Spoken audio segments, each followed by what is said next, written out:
Qu'est-ce qu'apprendre au final? On peut se poser la question, prendre quelques minutes pour se demander ce qu'est qu'apprendre.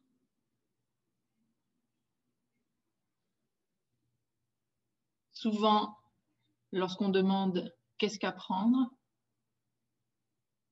les réponses tournent autour des notions de acquérir des nouveaux savoirs, des savoir-faire, des attitudes par l'étude, l'expérience, l'enseignement, etc. On voit bien que la conception de l'apprentissage découle de la définition que l'on donne au verbe apprendre.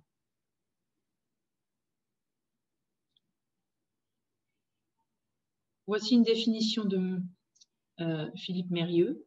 Apprendre, c'est construire des connaissances et pouvoir les réutiliser à sa propre initiative. Tout individu apprend de manière singulière et en interaction avec les autres. Il le fait à partir de ce qu'il sait et ce qu'il est déjà, en fonction des contraintes et des ressources de la situation dans laquelle il se trouve. Et c'est cette situation que l'enseignant ou le formateur doivent concevoir de manière aussi rigoureuse que possible afin de faire échapper à l'apprentissage à l'aléatoire des rencontres individuelles et de permettre à chacune et à chacun d'accéder à un niveau supérieur de développement cognitif. On peut considérer que 5 définitions existent aujourd'hui du verbe apprendre. On aura classé ces définitions dans un grand tableau dans lequel on pourra ensuite analyser les processus, l'activité de l'élève et relier ça au courant pédagogique. Apprendre, qu'est-ce que c'est? Cela peut être imiter un modèle, comprendre des explications. Apprendre, ça peut être aussi faire, se laisser faire et construire son savoir. À chaque définition du verbe apprendre, on peut s'intéresser au point de départ du processus, aux étapes du processus de l'apprentissage, au type de relation maître-élève et élève-élève, à l'activité de l'élève pendant l'apprentissage et relier ça à un courant pédagogique.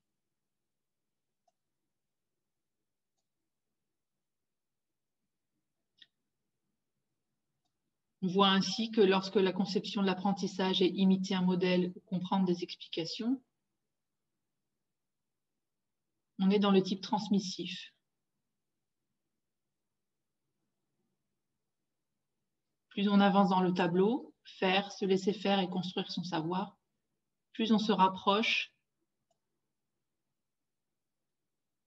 de la théorie constructiviste, Piaget, Vygotsky, etc.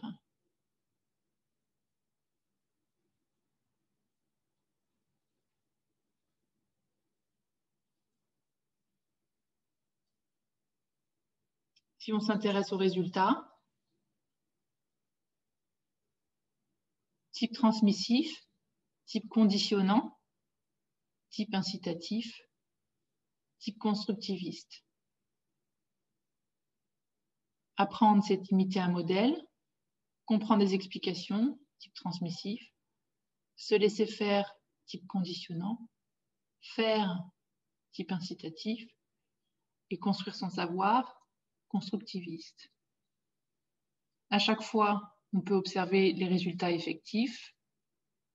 Si apprendre, c'est imiter un modèle, l'élève peut faire comme on lui a montré.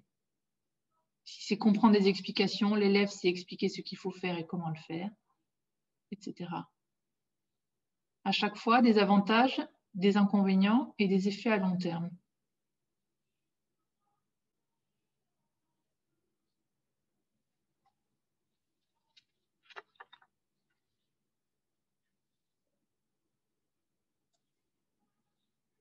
Enseigner, en quoi ça consiste? On peut prendre quelques minutes pour se demander ce qu'est que enseigner et donner une définition. Contrairement à ce qu'on s'obstine à nous faire croire, enseigner ne consiste pas à transmettre les savoirs, mais à réunir les conditions pour que les élèves les apprennent. Mais dire que les élèves construisent leur savoir n'a jamais voulu dire qu'ils le font tout seuls. Il va de soi que cela ne peut se faire qu'avec l'aide d'un enseignant dont la tâche est énorme et déterminante. élaborer à partir de là des séquences d'apprentissage rigoureuses en se plaçant du point de vue de celui qui apprend pour se demander ce qu'il doit faire dans sa tête et comment l'y amener. C'est le b.a.-ba de la pédagogie. La transmission du savoir ou transposition didactique. L'un des aspects les plus importants attachés à la gestion du curriculum concerne la construction du savoir scolaire. C'est un processus complexe, influencé par de nombreux facteurs, qui a comme point de départ l'ensemble du savoir scientifique et comme point final l'ensemble des connaissances acquises par les élèves. C'est ce que l'on appelle la transposition didactique. Elle est construite autour de 3 pôles en relation qui forment un système didactique. L'élève,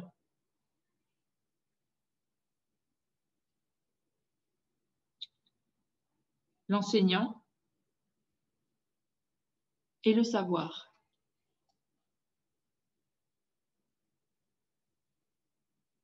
Le savoir prend plusieurs formes, le savoir savant, le savoir à enseigner et le savoir enseigné.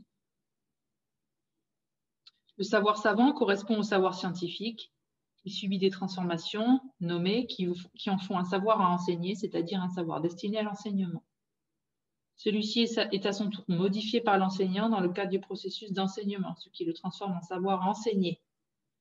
Ce savoir enseigné, mis en œuvre en classe, sera lui-même transformé par les élèves et le savoir acquis par les apprenants appelé savoir appris. Ce dernier processus de transformation est l'apprentissage. On voit donc qu'il y a un va-et-vient constant entre savoir, enseignant, élève. Une vidéo explicative ici. La pédagogie de l'apprentissage.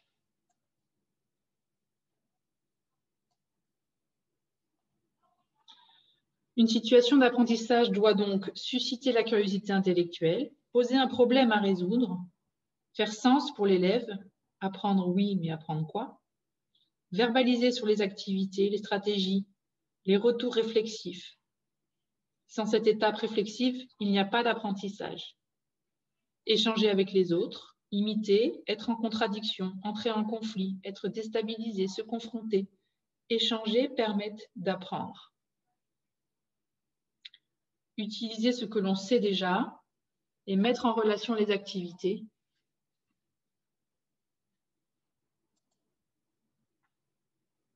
Avoir du temps pour la maturation, la réflexion, l'erreur. Et enfin, avoir la possibilité de mesurer ses progrès. Quelques principes régulateurs susceptibles de guider notre action. D'abord, nul ne peut apprendre à la place de quiconque et l'apprentissage requiert un engagement du sujet, qui est le seul à pouvoir effectuer. Quiconque enseigne doit néanmoins concevoir des situations qui soient les plus adaptées aux élèves et les plus rigoureuses possibles en fonction des savoirs à transmettre. La transmission, pour autant, ne survient pas mécaniquement. Elle est la rencontre entre une intention d'enseigner et une volonté de comprendre. Le développement du plaisir d'apprendre avec la prise en compte des besoins essentiels, tels que l'estime de soi, le sentiment d'efficacité personnelle, le sentiment d'autonomie, sont essentiels.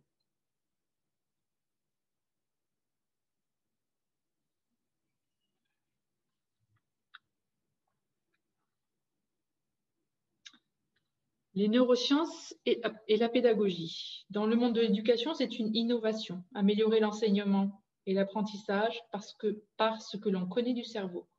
Cela s'appelle la neuropédagogie. Un domaine de recherche relativement nouveau qui fait la jonction entre les neurosciences et les sciences de l'éducation, qui s'intéresse aux processus biologiques en jeu dans l'apprentissage, ainsi que les expériences sociales et émotionnelles. D'une manière pratique, les applications de la neurologie mènent vers les évolutions dans la manière d'enseigner et d'apprendre et visent in fine à stimuler de nouvelles zones du cerveau, à créer des connexions pour faciliter les apprentissages. Cela n'a rien de sorcier, vous utilisez sans doute déjà dans votre classe la vidéo, les associations d'idées, vous faites des cartes mentales. Vous êtes donc déjà un praticien de la neuropédagogie qui s'ignore. D'après Stanislas Dehaene, psychologue cognitif, neuroscientifique et professeur au Collège de France, 4 facteurs déterminent la vitesse de facilité d'apprentissage. L'attention, l'engagement actif, le retour d'information et la consolidation. Attention, à propos de l'attention, il n'y a pas d'apprentissage sans attention, ce qui suggère de prévoir des sessions de formation courtes, pas plus de 20 minutes, avec des temps de répit pour le cerveau. Plusieurs types d'activités participent au renforcement des capacités d'attention. La méditation, l'entraînement au contrôle de motricité, par exemple des activités fines telles que proposées dans la pédagogie Montessori, la pratique d'un instrument de musique. Par rapport à l'engagement actif, le cerveau n'assimile des connaissances que lorsque l'individu est dans une posture active. Par rapport au retour d'information. Recevoir un retour d'information immédiat sur l'action est constitutif de l'apprentissage. Plus le retour est proche dans le temps de l'erreur, plus l'action corrective sera efficace et intégrée de manière pérenne. La motivation positive et les encouragements stimulent l'apprentissage. Les meilleurs encouragements résident dans le regard des autres et la conscience de progresser. Ils ne sont pas forcément synonymes de récompense. Enfin, la consolidation, c'est l'automatisation des connaissances qui est essentielle. C'est le fait de passer d'un traitement conscient avec effort à un traitement automatisé inconscient. Le point culminant d'un apprentissage est le transfert de l'explicite vers l'implicite. C'est l'automatisation des connaissances et des procédures. Cette automatisation passe par la répétition et l'entraînement.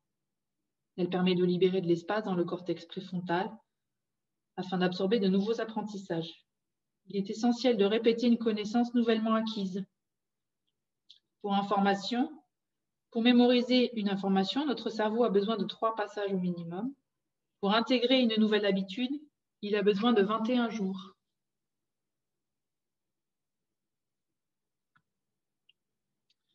Des contenus à enseigner, les programmes.